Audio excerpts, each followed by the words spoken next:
All right, so what's next? The next one is called Body of a Pig. Okay. So this is supposed to be a true video.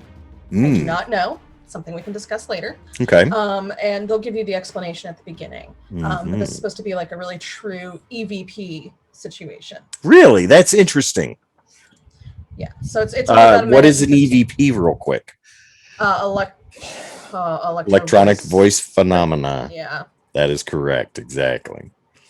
All right, let's do this. Basically, the idea is you can record ghosts saying stuff. Whether you believe it or not doesn't make a difference. It's so it's subjective. So this is going to have that EVP, and it'll give you the story, like I said. So before we get started, did you ever see the movie White Noise with Michael Keaton? Oh God, yeah.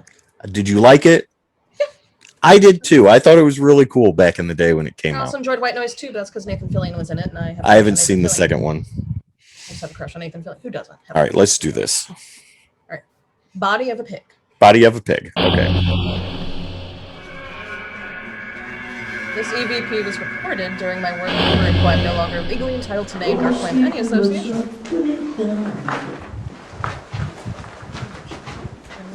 I'm just coming through the old book, there might be a body in there. It's foreign. East what, so far? East wing? French, I think. Sounds French. You get him. Hold on. You get him. Get him. Ooh, interesting.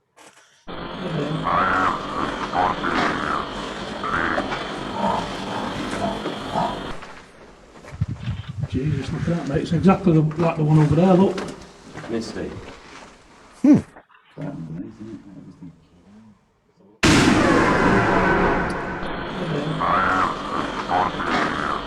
Ain't that something?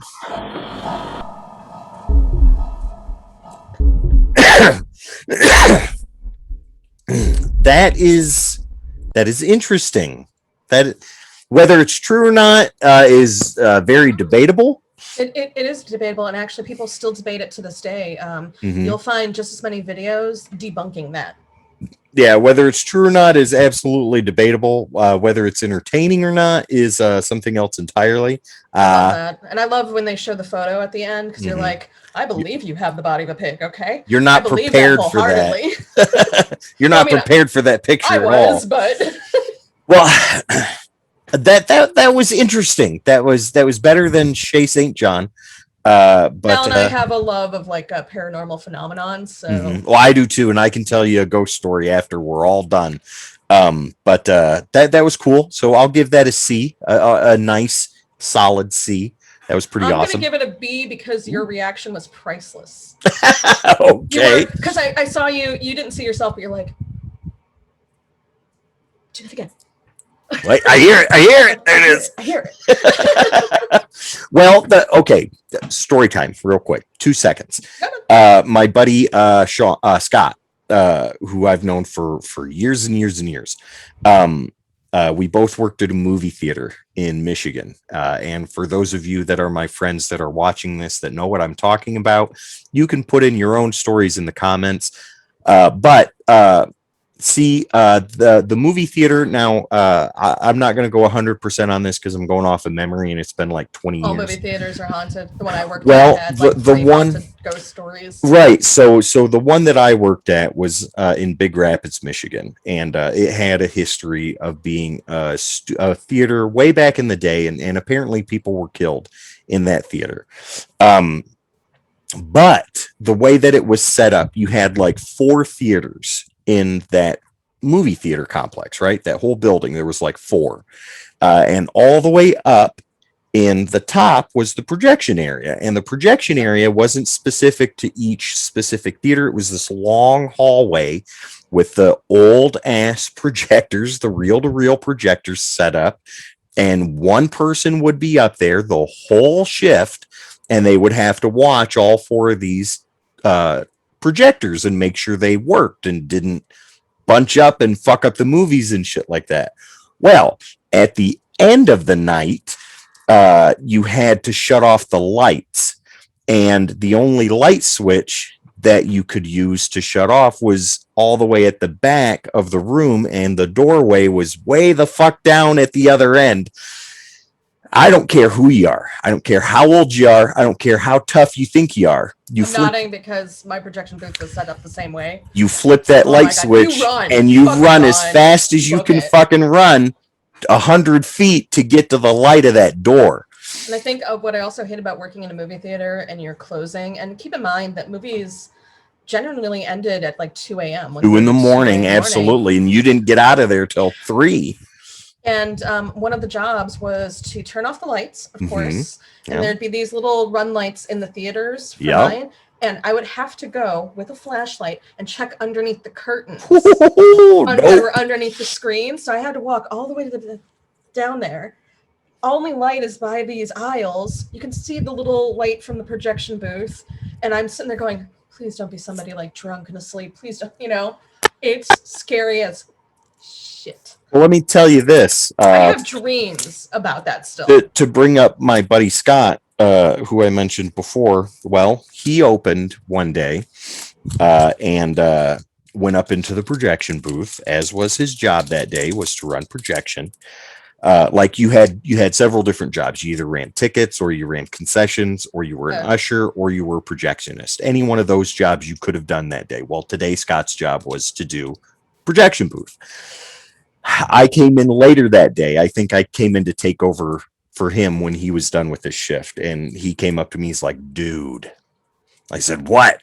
And he said, you will never guess what I saw this morning. I said, what?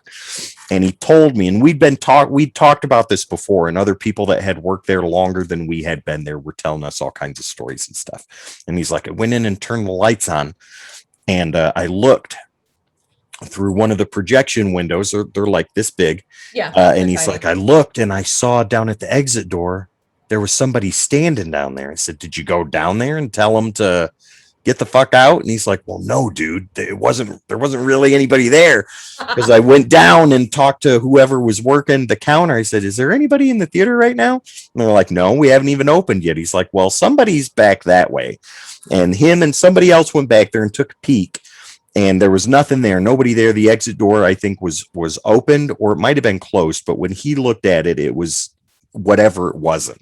You know what I mean? Scared the shit out of him. And it scared the shit out of me. And I was like, fuck that. They're like, Tim, you're doing projection tonight. I said, nope, I sure ain't. Well, yeah, you are. You can go home. All right, I'll be upstairs. Yeah.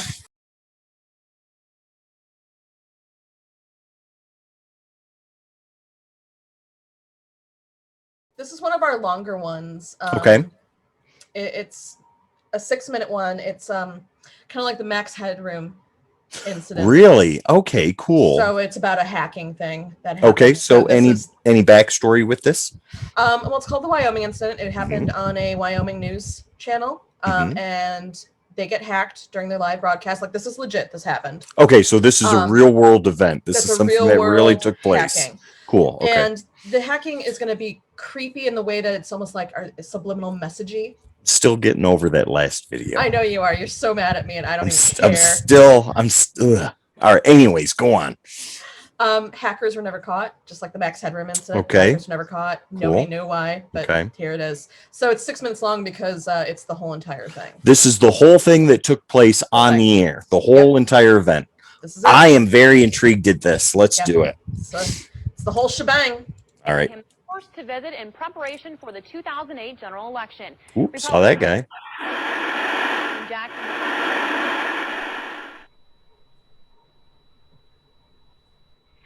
We present a special presentation. 333 333 333.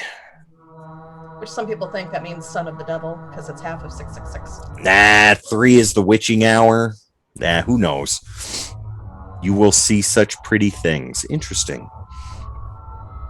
This is not one of them. No, probably not. I'm still happy. I've actually used music. Yeah, fuck you. I've actually used music like that in the videos I've edited before. Not any of ours, but others. Ooh. Okay.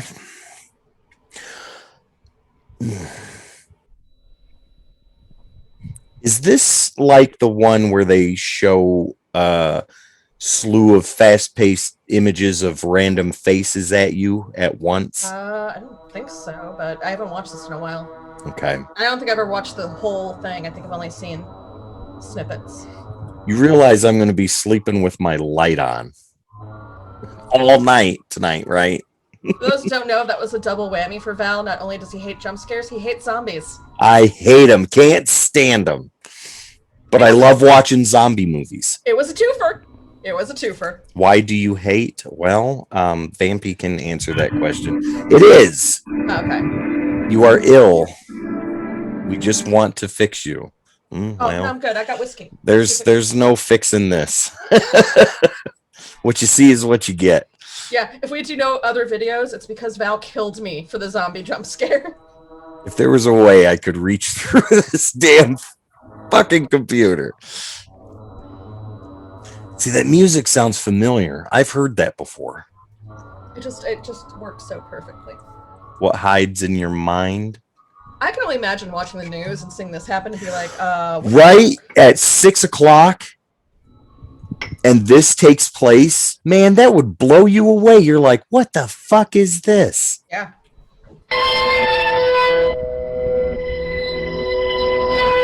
We have already seen it. And then it goes back to that again. That's so weird.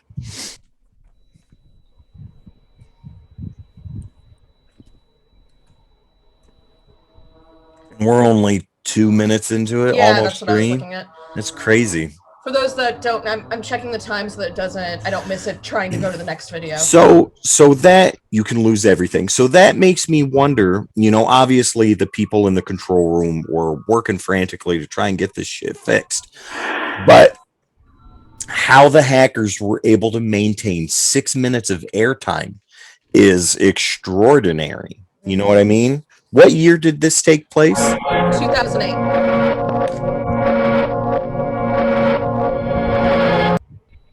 Guys, in the headphones, It's loud as shit. well, not only that, but it's unsettling, the sound. No, you don't have to turn it down. It's okay. No, I was seeing how high it had it, but I didn't have it that high. It's just unsettling.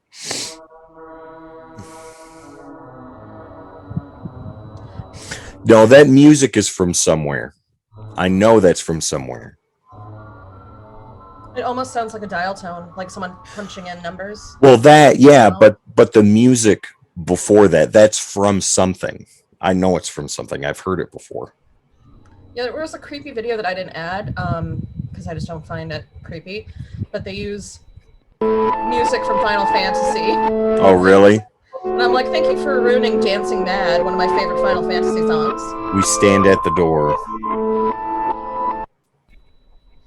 There is nothing creepier than Calliope music. Like Nope. carousel music. Oh my gosh. Especially put on something like this. God. You're still recovering from the 20-second commercial ad, aren't you? That'll take me the rest of the night, to be honest with you. Oh. You are lost on the path. Well, no, I'm not. Don't I know worry, I'm not. We're gonna watch a few things that will make you forget all about the zombie. Oh, I bet.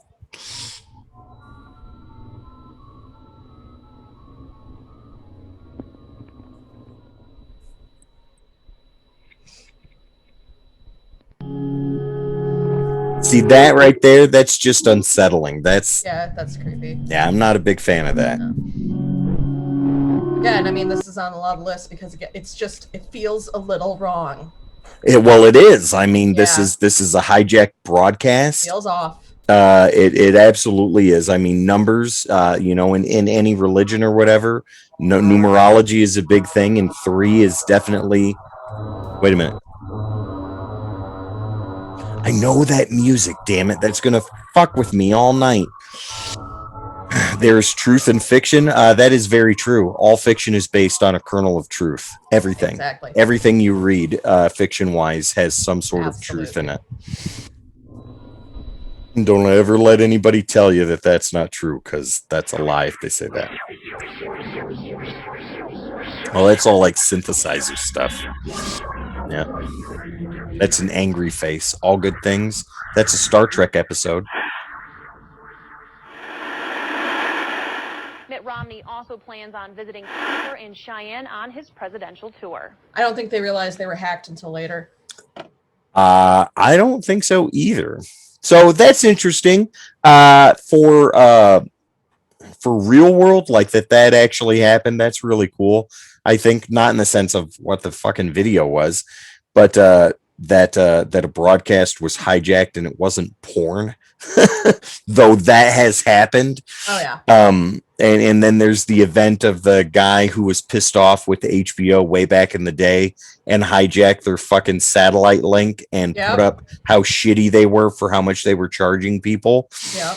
And then we've got the Max Headroom incident, which we will watch. And your mom saw that as it happened. I vaguely remember seeing it too. So that when we get to it, it happened in 1987 in Chicago, and I was 3 at the time. So I vaguely remember it because my mom's a huge Doctor Who fan, and it happened during a Doctor Who broadcast. So she would have me with her while she watched Doctor Who. We'll see WGN, the channel that it took place on. Since I was living in Michigan at the time, that was a channel that we got.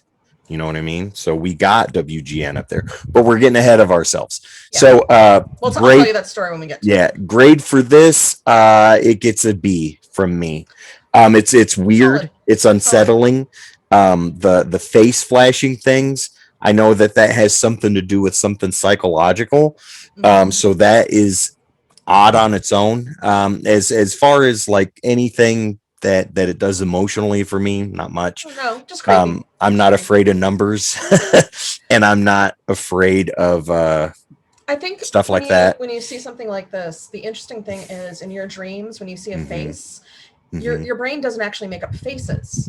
So everybody that you see in your dreams, you've actually seen in real life. Yeah, you've met before somewhere. Even if it's just somebody that you looked at while walking by them. And I think that's what makes faces the way like this is creepy. That's so weird, though, that your brain stores that information. Right. So that one person that you just so happened to glance at as you were walking down the bread aisle is stored in your brain forever. And when you have a dream and your brain's like, oh, that head needs a face, I'm going to use the bread aisle lady. Right. I think B is fair because I think I'm very fascinated by hacking and stuff. I am too. Believe you me, I am too. And there is a creepiness factor there, especially since people that hack like this, they're hard to catch. And you don't know why. Whatever they were trying, whether it was just to be a prank and just to say they did it, awesome. But we don't know if that's what it was or if they were trying to tell us some conspiracy theory. Well, we don't know. And the fact that you said to me that these hackers have never been caught, never been apprehended. They've not been caught. That's interesting.